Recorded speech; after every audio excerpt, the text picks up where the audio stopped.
Hi, my name is Thomas Andreka, and in this presentation, I would like to show you what are the benefits and challenges of cloud and DevOps and how did we use it in our project. So in this slide, I would like to present you with the cloud benefits, and there are quite a few. So the first benefit would be that there are many services, meaning that in AWS, for example, is over 200, and each service solves a specific problem. So it is highly likely that if a person has a IT problem, then he can solve it on AWS. So the resources are usually easy to set up because cloud providers creates different abstractions that allows for creation of multiple resources. There is also no need of ordering hardware in advance. So if a person wants to spin up a virtual machine, it takes only few seconds to minutes. So one of the benefits is also that the infrastructure can be scalable on cloud, easily scalable, and it's very flexible. And also each cloud provider has its own global network that can be leveraged, for example, for content delivery networks or for running servers. And in this slide here, we can see the map of all the locations that AWS, for example, have. So DevOps is highly connected with cloud because many times DevOps processes are actually happening in cloud. And here are a few benefits. So for example, automated deployments. So there is no need of manual deployments. Basically what a developer can do is just to push a code, and then there are certain processes that are triggered based on that commit to GitHub repository, for example. So most of the time it's included with one-time setup. So when once is something set up, then it works. But of course, this is not always the case. But DevOps usually works in this manner. Then we can automate, for example, a test execution so that we don't deploy a new version of an application in case the tests are failing. So this way, we are basically also streamlining a tasks. And streamlining meaning that we'll have some kind of processes for tasks that can be usually done on local computers.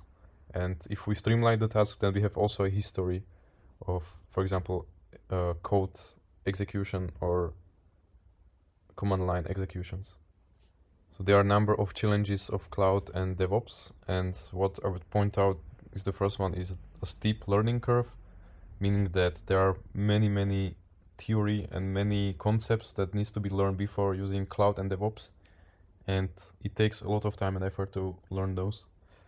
Then there is a challenge of big catalog of cloud services, and as I have mentioned, there are over 200 services in AWS, and that means that there can be also more solutions to a single problem, and it's important to wait out the benefits and cons of each solution and then pick the correct solution that makes the most sense. Then also it can be hard to debug cloud because as I have mentioned, there are many concepts that are in cloud, and there are also many components that are working together, and sometimes it's hard to find out what component is actually not working because almost everything is abstracted away from us because we are using a cloud provider and compute that is elsewhere, not in our current location.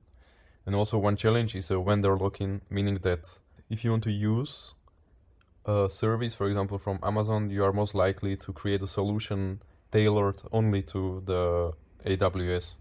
And if you want to take the workload to another cloud provider, it can be a bit hard to actually do that. You will need to refactor a lot of code.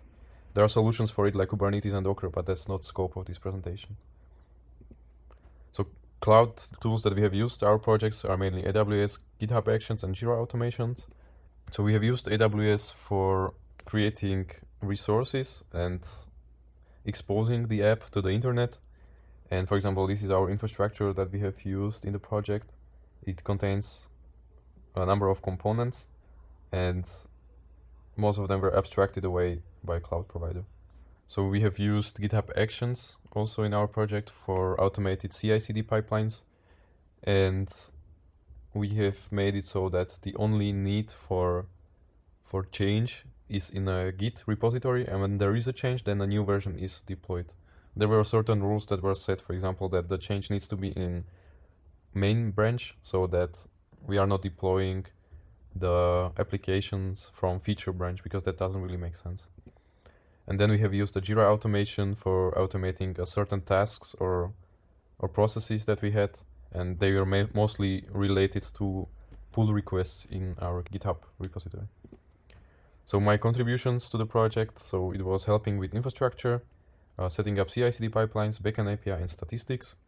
So yes, this is, for example, one of the pipelines that have been created, or this is more of a run, and it's a success. So actually everything was done correctly and the new application was deployed.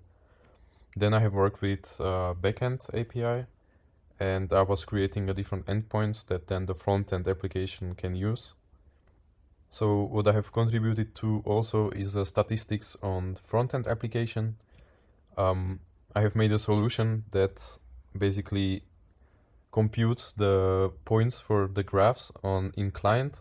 And I believe that this is a good solution for our use case because our data set is small and we don't need to compute the statistic points in backend this way.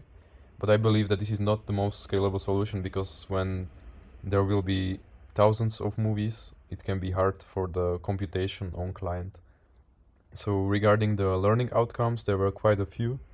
So the first one would be that I have improved my AWS knowledge and I have learned how to use Elastic Beanstalk in a very specific configuration because in our case we needed high available Elastic Beanstalk.